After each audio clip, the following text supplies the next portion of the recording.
TP Performance. I'm going to go over this real quick because my phone does not want to cooperate with me. This is an EGR modified intake manifold that's getting VRP plates. And there's been a couple of questions that I'm going to answer concerning the VRP plates. Number one, can I still retain my EGR in this vehicle?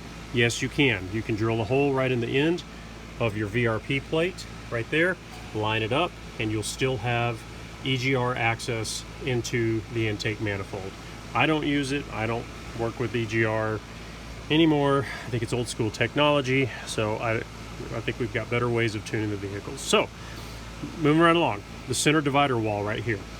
I basically cut straight down into strips, and when I do, they practically break off perfect.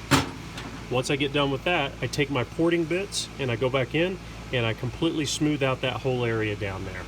Now, I leave this wall and this tube with its wall underneath still intact, but I take my angle grinder and I grind them down flush with my intake runners so the VRP can sit actually on top of this piece right here for more support. Same goes for this wall here.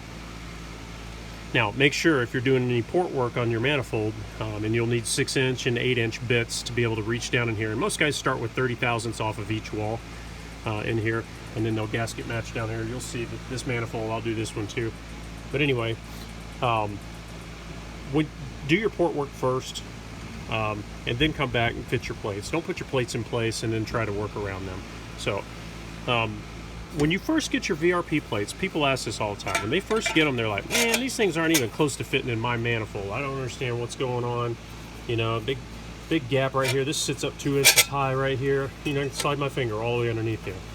I don't understand what's going on. These don't even fit. Well, it tells you specifically, and I tell you specifically, you have to trim these plates. I did not make these plates undersized to where they just fit perfectly on one manifold. I make them oversized so you can trim them and do the work that you're supposed to do to get your velocity.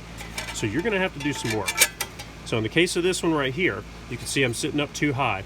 I'm not even close to this lining up here because the core shift on this back wall is pushing forward. So I can't even push back and get that to line up. So I'm going to trim, and trim.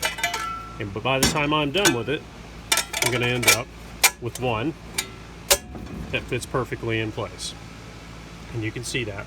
I'm perfectly level with my runners on both sides. I'm going to take my TIG welder and TIG all my corners. I don't even do a whole bead all the way around. I just don't like to put that much heat in the manifold. So I'm just going to tack my corners, and then I'm going to RTV seal all of those corners all the way up. You can use 2-part epoxy too to seal those corners also if you'd like. Now, if you're epoxying yours in place, you've got to make sure this intake manifold is perfectly clean, and you want to rough the surfaces up when you are installing that epoxy, and don't be afraid to go over the lip of it.